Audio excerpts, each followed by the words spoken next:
Okay, so there are a lot of distinctions between salary arbitration and free agency, but let's just talk about some of the big overarching ones. So first and foremost, one of the biggest ones is going to be when it occurs. So salary arbitration is going to occur when a player has at least 3 years of major league service.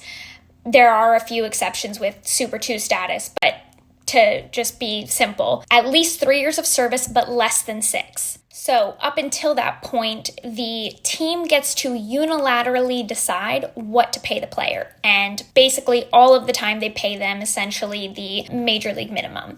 However, once you hit 3 years of service, you now get to negotiate with the team as to what you are paid, but you only get to negotiate with your team. You're not on the open market to talk to all different teams. It's just with your team. They're saying we're going to tender you a contract. Now you and your agent get to negotiate with us as to what we're going to pay you. And that's the salary arb process. Whereas when you hit free agency, once you have 6 years of major league service, and if the 6 years occurs in the middle of the season, then obviously you have to wait till the end of the season. But once you hit 6 years, you now no longer are controlled by your former club, and you get to go on the open market and talk to any team that you want and negotiate and agree upon a salary. Now, another big distinction is how you compare yourself and decide on your salary and how teams and the agent agree on a salary. In salary arbitration, it's based on the salary arbitration market and precedent set. So if you are a second-time salary arbitration eligible starting pitcher, you only compare yourself to essentially second-time salary arbitration pitchers who are very similar to you in terms of stats, and whatever they got, you try to argue that you deserve the same thing.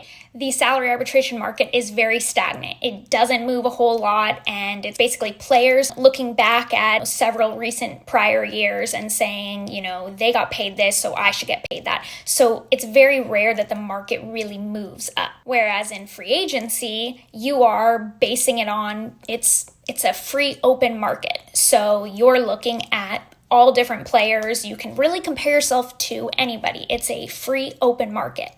And whoever gives you the best offer, that's what you end up taking. Salary arbitration is also very heavily controlled by MLB. They oversee everything, and every team is communicating with each other in terms of their different players in different parts of the market that are going through salary arb.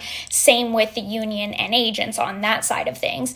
Whereas in free agency, they're not allowed to do that. That would technically be considered collusion. So teams can't be talking about what offers they're making a player or what they think a player should be offered, etc. And MLB is not involved. And then one of the other big distinctions would be how they value players and what you're getting paid for. So in salary arbitration, you are getting paid only for what you have done. It doesn't matter what you are projected to do the next year. Doesn't matter. You're only paid for what you did. Whereas in free agency, it is now about usually what you're going to do in the future for the team. Maybe teams did it more so in the past with big stars, but in general, teams aren't signing a player and paying them and compensating them for what they've done in the past. It is now, what are you projected to do? And that's how they kind of base and determine your salary. So anyways, those are some of the big kind of overarching differences between the two. But if you guys have other questions or more specific questions, I'm happy to go into that as well.